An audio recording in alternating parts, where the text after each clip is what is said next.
పుదీనా కొబ్బరి అండి.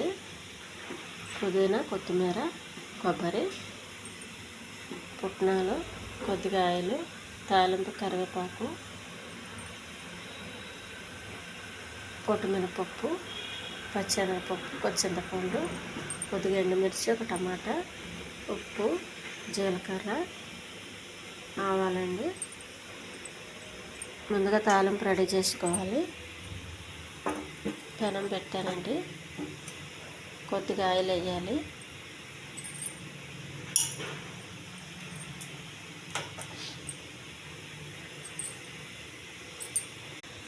కొంచెం పొట్టుతో ఉన్న పప్పు అండి.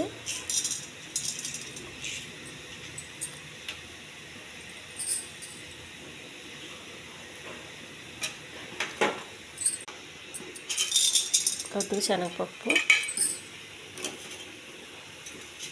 కొంచెం జీలకర్ర, కొన్ని ఆవాలు, కొద్దిగా కరివేపాకు, కొత్తిమీర, పుదీనా అండి.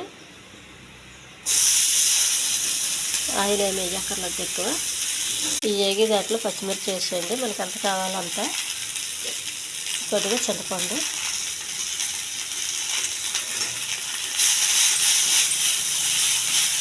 పుదీనా, కొత్తిమీర కొంచెం బాగా వేగాలండి, పచ్చివాసన పోయేంత వరకు. ఒక ప్లేట్లో తీసి చల్లారనివ్వాలండి.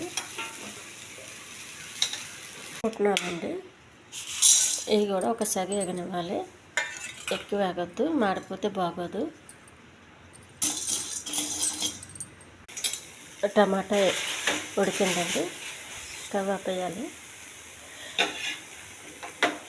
కొబ్బరి అండి, చేసి పెట్టుకున్న పుదీనా, కొత్తిమీర అన్నీ వేయాలి. పచ్చిమిరపకాయ ఒకటండి, కారం ఉంది అందుకని. కొద్దిగా ఉప్పు,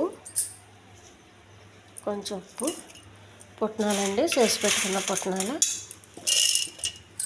టమాటా అండి, ఇది కూడా వేసేయాలి. కొద్దిగా వాటర్ అండి, మిక్సీ వేస్తానండి. చట్నీ రెడీ అయిందండి. ఒక గిన్నెలోకి తీసుకోవాలి. చేసి పెట్టుకున్న తాలింపు ఉంది కదండి, అది పైన చల్లుకోవాలి. ఈ చట్నీ చాలా టేస్ట్గా ఉంటుందండి. ఎక్కువ ఆయిల్ వేయలేదు ఇందులో కూడా. ఎందుకంటే కొద్దిగా తాలింపుకి కొంచెం నూనె వేస్తాను అంతే, ఇంకంతమించి వేయను. ఇది చాలా టేస్టీ చట్నీ అండి, చాలా హెల్దీ చట్నీ కూడా. ఈ ఛానల్ నచ్చితే సబ్స్క్రైబ్ చేయండి, షేర్ చేయండి, లైక్ చేయండి, కామెంట్ చేయండి. ఇది పెసరట్టు చాలా బాగుంటుందండి. పెసరట్టుకి, దోశకి, పూరికి కూడా చాలా టేస్ట్గా ఉంటుందండి. అన్నంలో కూడా కలుపుకు తినొచ్చు.